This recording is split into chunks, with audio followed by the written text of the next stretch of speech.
ఇవాళ పొద్దున్న నుండి మేడ్చల్ నియోజకవర్గంలో పర్యటన చేస్తా ఉన్నాం. మరి మేడ్చల్ నియోజకవర్గంలో ప్రత్యేకించి మంత్రి మల్లారెడ్డి గారు ఉండి చాలా అభివృద్ధి చేసిన నేను అని చెప్పిండ్రు. దాదాపుగా ఒక టర్మ్ ఆయన ఎమ్మెల్యే ఉండే, ఒక టర్మ్ ఎంపీగా ఉండే, ఇంకో టర్మ్ మంత్రిగా ఉండే. కానీ ఇప్పుడు ఎక్కడ చూసినా జవహర్ నగర్ కావచ్చు, మేము దమ్మాయిగూడ కావచ్చు, అన్ని ఏరియాస్ తిరుక్కుంటూ వస్తున్నాం. ఎక్కడ చూసినా మౌలికమైనటువంటి వసతులు, తాగునీరు కానీ, రోడ్లు కానీ, స్కూళ్లు కానీ, హాస్పిటళ్లు కానీ ప్రతి ఒక్కదానికి ప్రజలు ఇబ్బంది పడుతున్నటువంటి పరిస్థితి. అన్నిటికన్నా దారుణం ఏంటంటే ఇంత పెద్ద మేడ్చల్, మొత్తం ఇండియాలోనే అతిపెద్ద ఎమ్మెల్యే కాన్స్టిట్యున్సీ అని చెప్పుకునే మేడ్చల్లో, హైదరాబాద్ కి కూతవేటి దూరంలో ఉన్న మేడ్చల్లో ప్రభుత్వ జూనియర్ కళాశాల కావచ్చు, ప్రభుత్వ డిగ్రీ కళాశాల కావచ్చు తక్కువనే. మొత్తం ప్రైవేట్ పరమైపోయింది, ప్రైవేట్ ఎడ్యుకేషన్ హబ్గా మారిపోయింది, గంజాయి కడ్డగా మారిపోయింది. మొత్తం మేడ్చల్ తప్పితే అభివృద్ధి వైపు అడుగులేసింది లేదు. ఏమన్నా జరిగింది మేడ్చల్లో అంటే కేవలం ఇదివరకు టీఆర్ఎస్ ప్రభుత్వం ఉన్నప్పుడు డంప్ యార్డ్ సమస్య కొంత మేరకు తీరింది. ఇప్పుడు కాంగ్రెస్ వచ్చినాక అది డబుల్ త్రిబుల్ అయింది, 2-3 గుంటలు అయిపోయినాయి.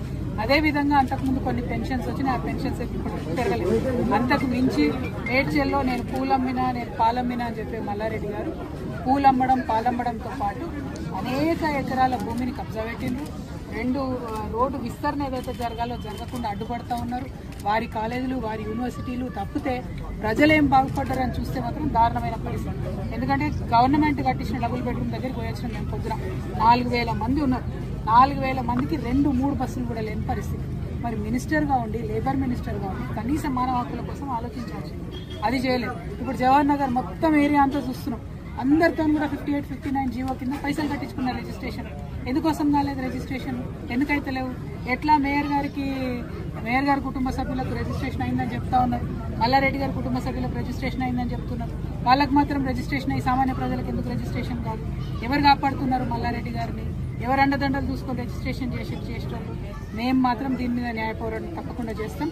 ఏదైతే 58, 59 కింద లక్షలాది రూపాయలు కట్టి పేద ప్రజలు వెయిట్ చేస్తున్నారో అవి రిజిస్ట్రేషన్ అయ్యేంత వరకు అవసరమైతే సుప్రీంకోర్టు దాకా కూడా తెలంగాణ జాగృతి పోతుంది, పోరాటం చేస్తుందని. అదేవిధంగా ఏదైతే ఆ డంపింగ్ యార్డ్ పరిస్థితి అలా చూస్తూ ఉంటే ఎంత దారుణంగా ఉందంటే, ఆ రోడ్లు ఇష్టం వచ్చినట్టు ఖరాబ్ చేసుకుంటూ 100ల సంఖ్యలో లారీలు రావడం, కనీసం ఎవరైనా గుద్దితే కూడా లెక్క లేకుండా రోడ్డు పక్కన పడేసుకోవడం, అవన్నీ కూడా మీ దృష్టిలో కూడా ఉన్నాయి. అటువంటి పరిస్థితుల నుంచి మారాలి. ఇవన్నీ పోని పక్కకు పెడదాం అనుకుంటే మిషన్ భగీరథ పైప్ లైన్లు ఉన్న చోట కూడా వారానికి ఒక్కసారి కూడా నీళ్ళు వస్తాయి. మరి ఏంది ఇది? మున్సిపాలిటీ వాళ్ళు మంచినీళ్ళ ట్యాక్స్ కట్టించుకోండి అంటే కూడా కట్టించుకోకుండా రిజిస్ట్రేషన్ చేయలేదని చెప్తున్నారు. ఏంది ఇది? ఇంత సమన్వయం లేకుండా ఎట్లుంటారు? ఖచ్చితంగా మల్లారెడ్డి గారు శ్రద్ధ పెట్టాలి, ఈటల రాజేంద్ర గారు శ్రద్ధ పెట్టాలి. అందరికన్నా ఇంపార్టెంట్, ఇదివరకు ఇక్కడ ఎంపీగా ఉన్న ముఖ్యమంత్రి గారికి ఇక్కడ అణువణువున ఉన్నటువంటి సమస్యలన్నీ తెలుసు. వారు మేడ్చల్ జిల్లా ఖచ్చితంగా సపరేట్గా టూర్ పెట్టుకోవాలి. ఈ పరిస్థితి బాగాలేదు, అధ్వానంగా ఉంది. దీని మీద మాత్రం జాగృతి అడుగడుగున పోరాటం చేస్తుందని తెలియజేస్తున్నాము. Thank you. జై తెలంగాణ.